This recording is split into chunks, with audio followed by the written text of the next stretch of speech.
Roots of the Science podcast with your girl, Anne with an E.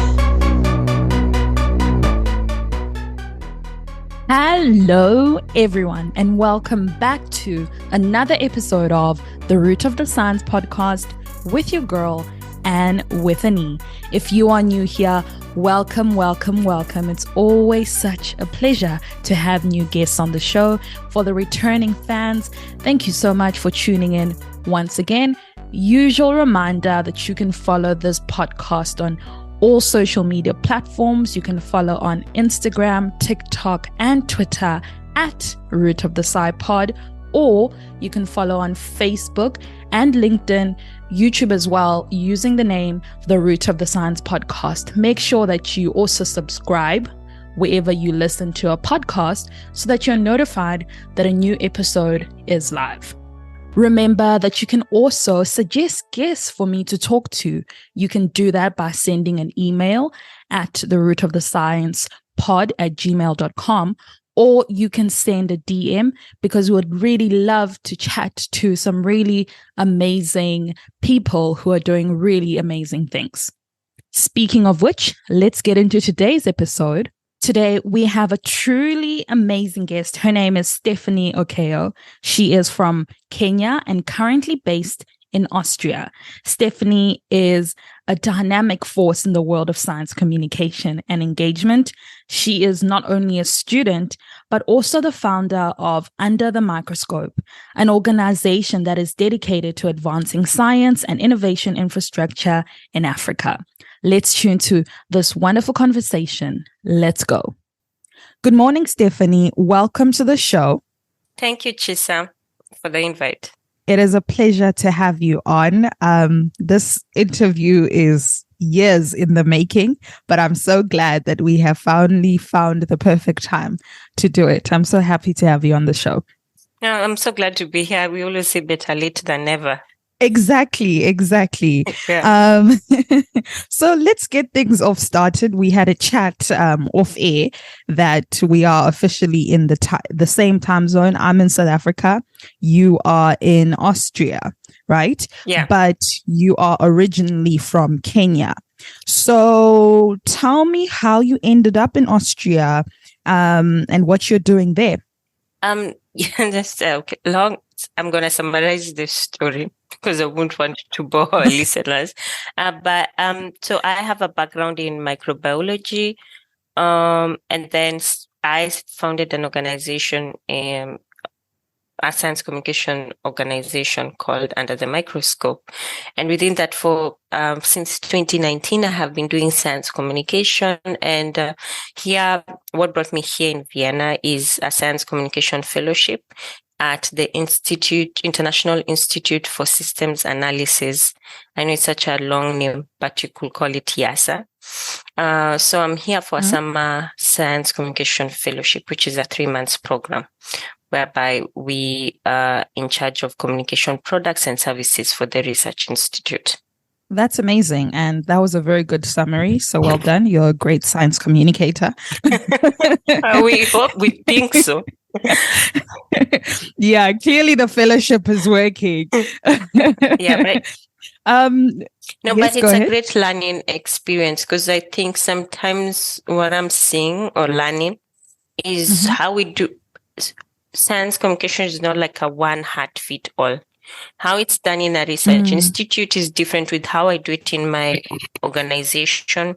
Is different with how it will be done in an academic institution. So it's quite interesting just to see. I'm coming from a space of a nonprofit and a youth-led initiative to now an institution that has been doing system science for over 50 years. And they have a structure of how they do, or typically how research institutes do communication. So I'm also learning a lot within the different dimensions in terms of how science communication, or even how science communication is perceived. And also different target audience, because for us mostly has been the general public. That's a whole topic in itself, because there are different categories and audiences and a general audience. But in our institution, currently our main target audience are policymakers.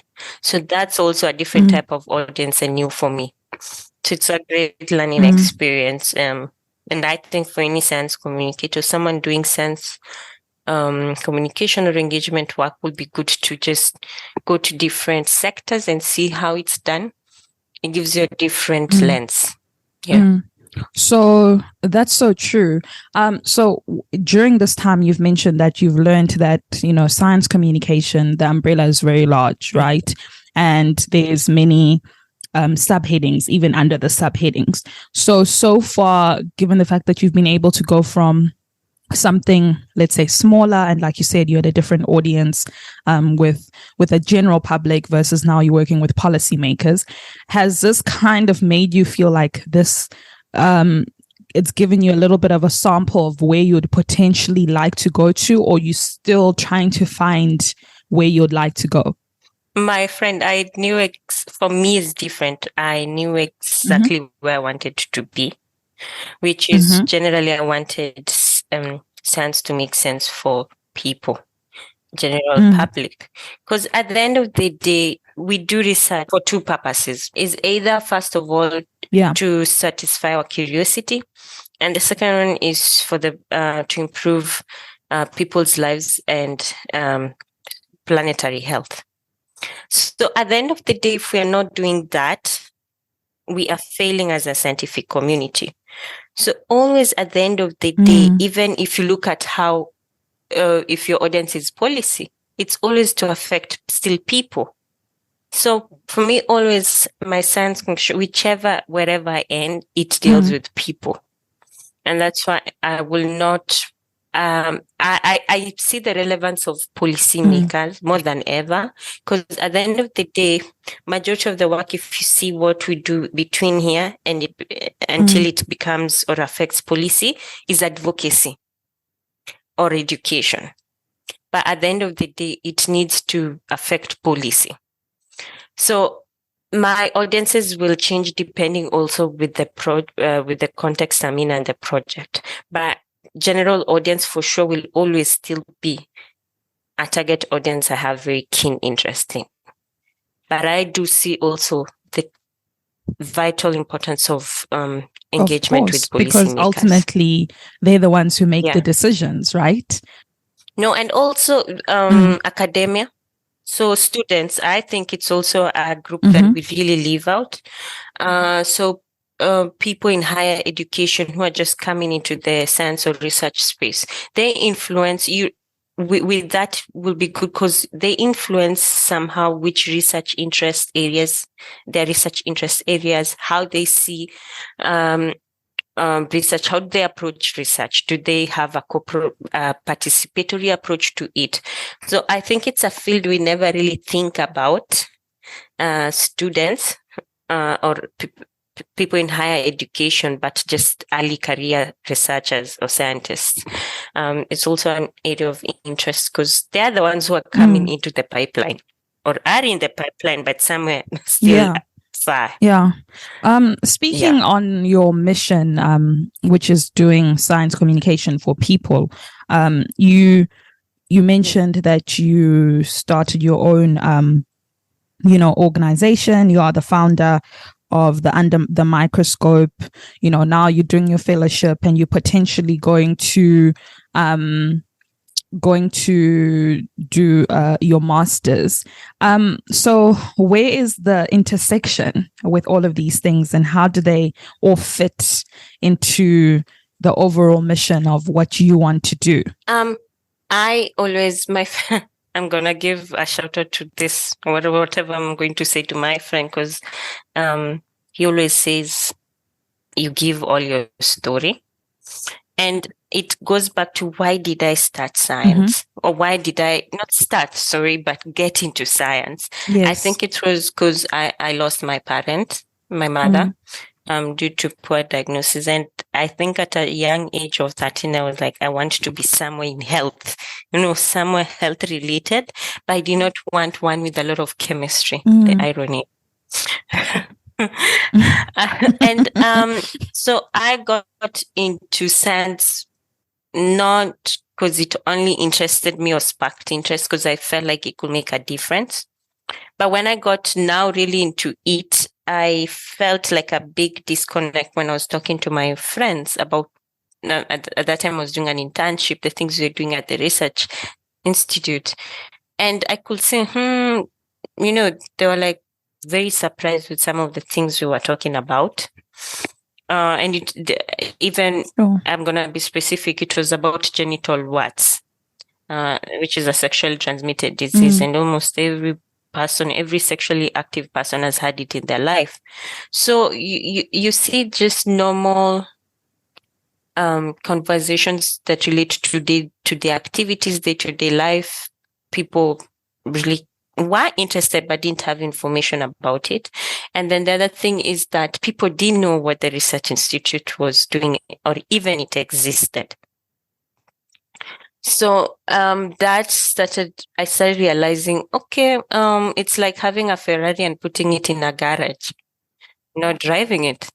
And what really actually kind of now sparked it is when I started using YouTube. At that time, I was definitely still in school. And I see YouTube looking at lab techniques. And I started seeing that I don't see any African science educators doing any experiment, or none of the experiments were being done in an African institution. And I started feeling that information is not relatable to me, just by just that fact. I think it's just natural. It's what you don't see or can't relate to, even if you already have a barrier in terms of its uptake. And I was wondering to myself, there are many people who graduate. We have many graduates. There are people qualified, but I can't see any representation, particularly in the YouTube space of the lab techniques or any science education topics. And when I got into this to do my internship, I was like, I had an idea just at the back of my mind how it would be cool to share what we do. And when I went to Kigali, the next Einstein Forum, this was in 2018, the next Einstein Forum, NEF, I saw the amazing work being done. And I was like, that idea, Steph, you had of sharing science, you really have to do it. So I put a timeline for myself and I said in December 2018, I need to at least have started a blog. So Under the Microscope originally started as a blog, a science blog. And then within time, started realizing there is more that it could do and potentially carry, and also bring people who are non-scientists. That's another whole different category in itself that we've put for Under the Microscope. And within this whole journey, what you realize is that you're always learning. Like you're always learning. You think you know this, but just like the way society today, being skinny is the lifestyle of the in thing. Tomorrow will be being curvy. So society is always changing. And that's the same how they take up scientific information. It's always changing. Before, maybe we'll not have, I'm not saying whether it's good or bad. Everybody has a right to have their own opinion, but like with the COVID, people have have an opinion. That means they also have their own understanding in terms of when it comes to the world of vaccination. Not only COVID, there's some people also who do not do any vaccination. Look at GMO foods. There's some people who will never take any GMO product. That's why they're whole food organic markets. When you look at they're different. Society is also changing how it's taking up scientific information, how it's questioning it, how they feel they're contributing to its integrity. And with that, I feel as a science communicator, I always need to be learning. And that's why also things like this fellowship here in Austria, and also my pursuit to do my undergraduate studies in a master's degree in science communication is vital for me. I feel I'm a lifelong student.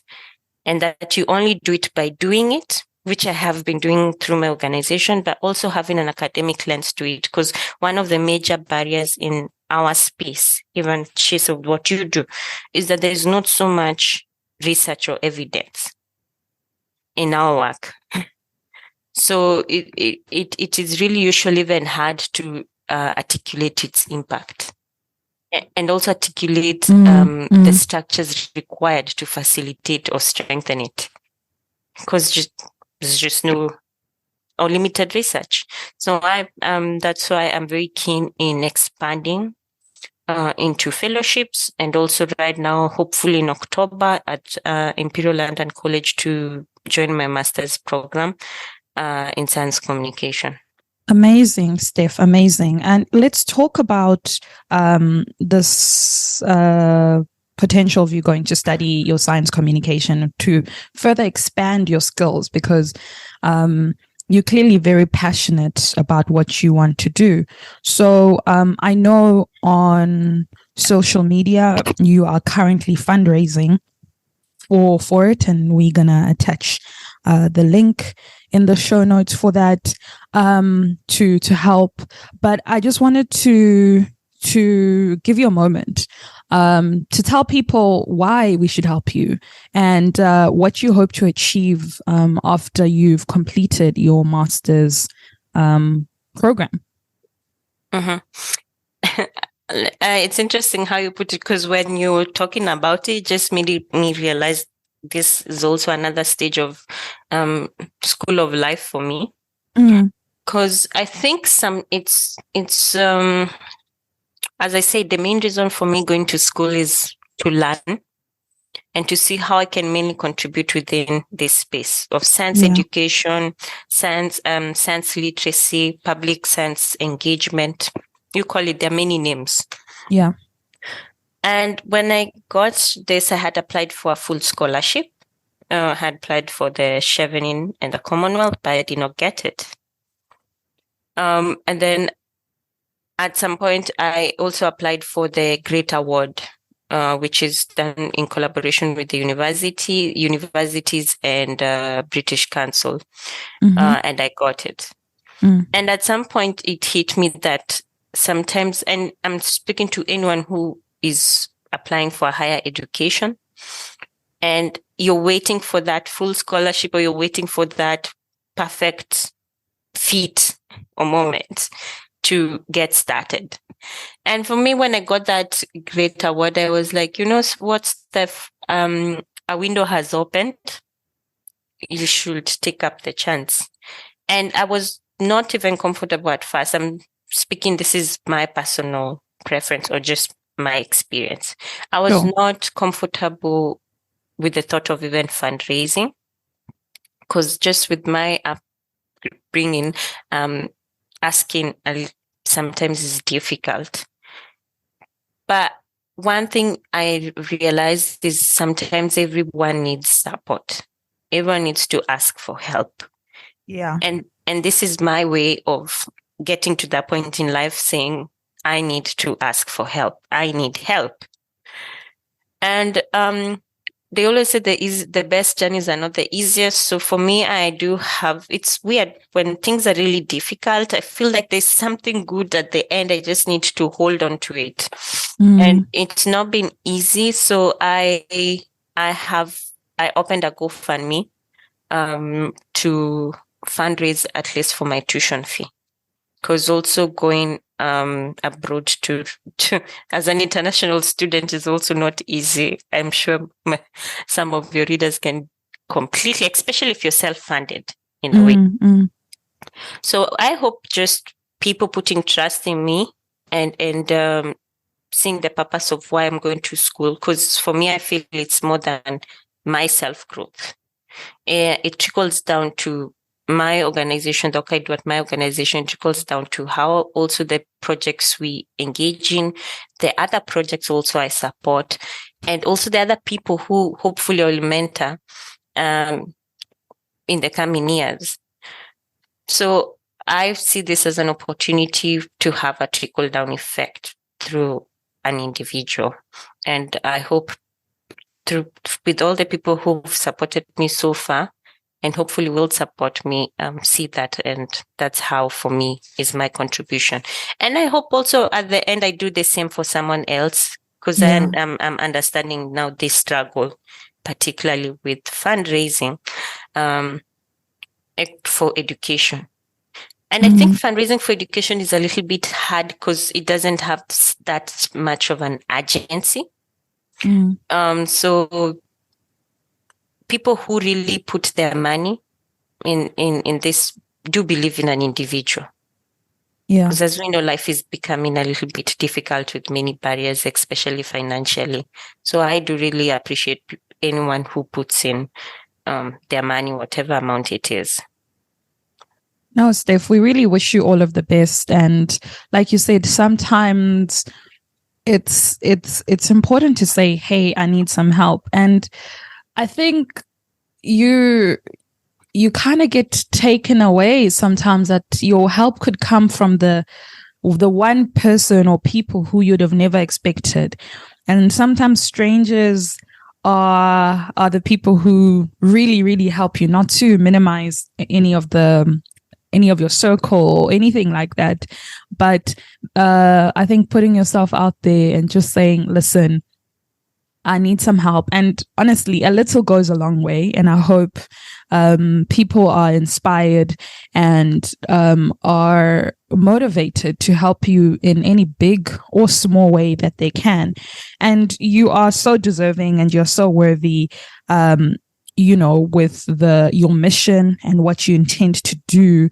And you've actually also been recognized as an ambassador for women's science, and you have represented your country, Kenya, at the United Nations, which is absolutely fantastic.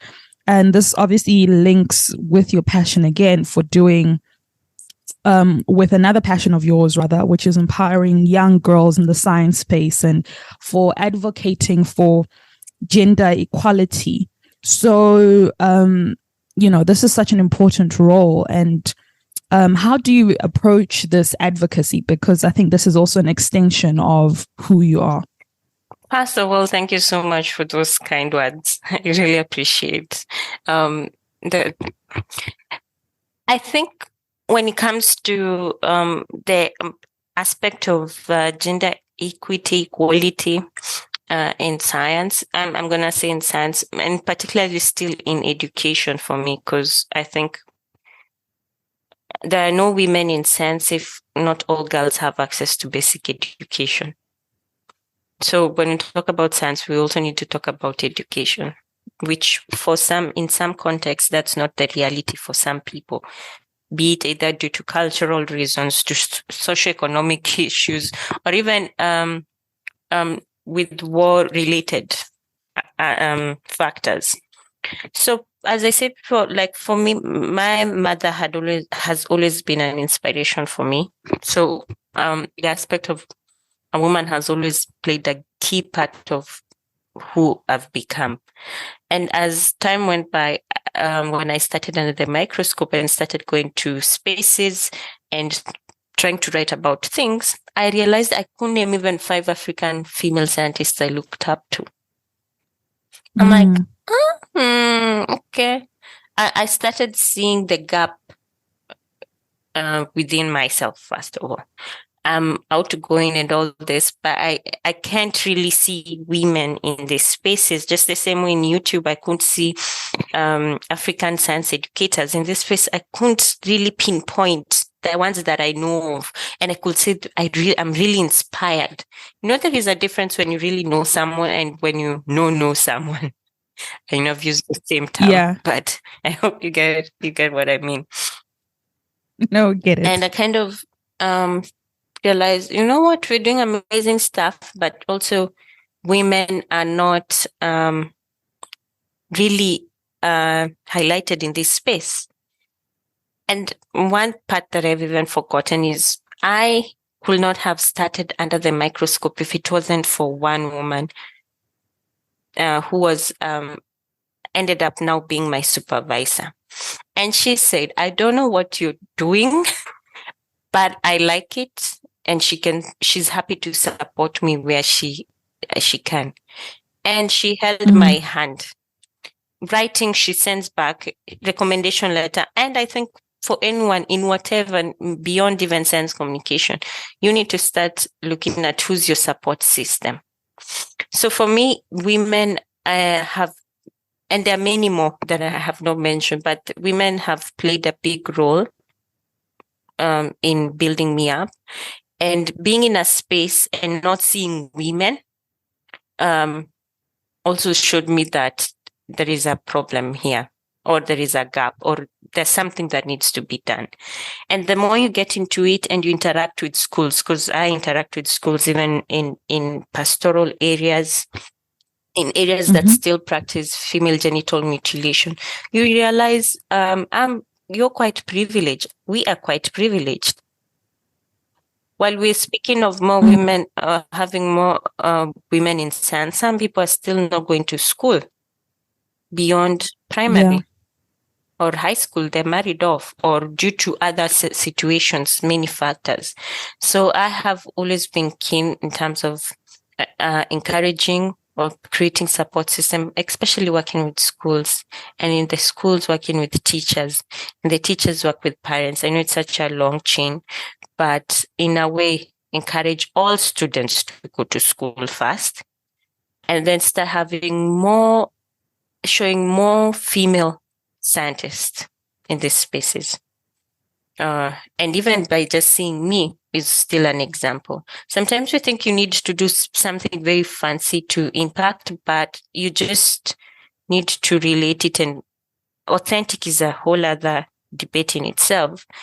But just see, you can. There is still some truth with you can't be what you can't see. That might be true for some people, especially for people still who need a lot of support and encouragement. So for me, supporting mentorship programs for schools that bring in and have a particular interest with girls or empowerment of girls in STEM careers is important.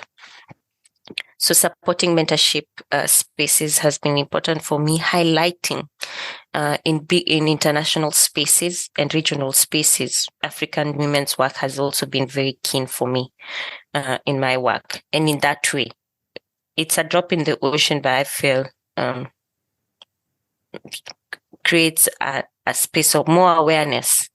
And that's how I approach advocacy in my work. Wow. Yeah, I think you touched on something very important that, you can't, it's hard to aspire for something that you can't see. And that work is important.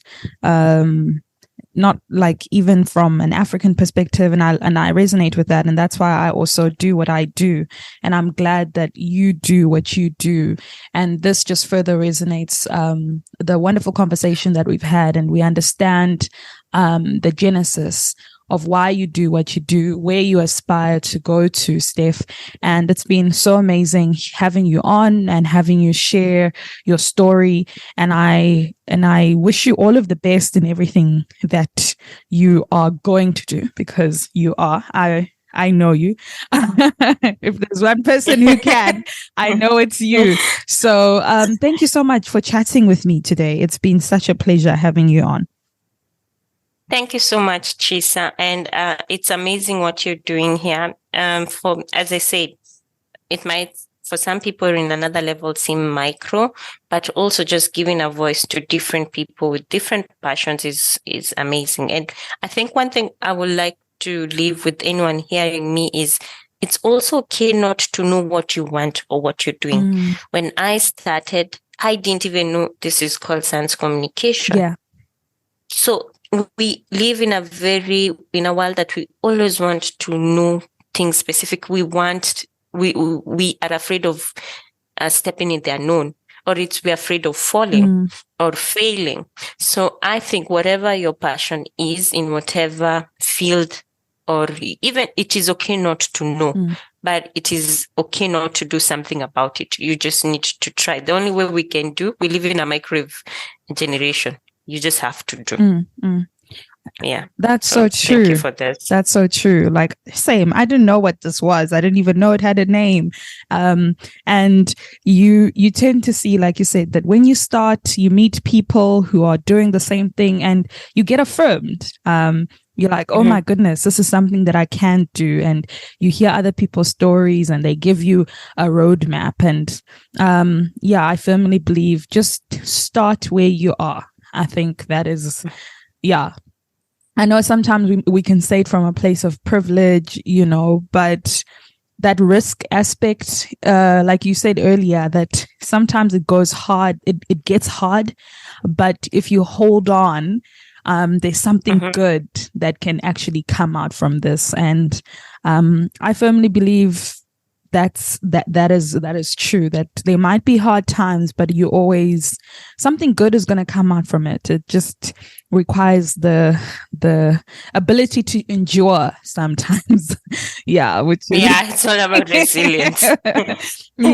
But anyway, to everybody else who's tuned in, thank you so much for listening in to another episode of the Root of the Science podcast with your girl, and with an E. Until next time, goodbye. Bye.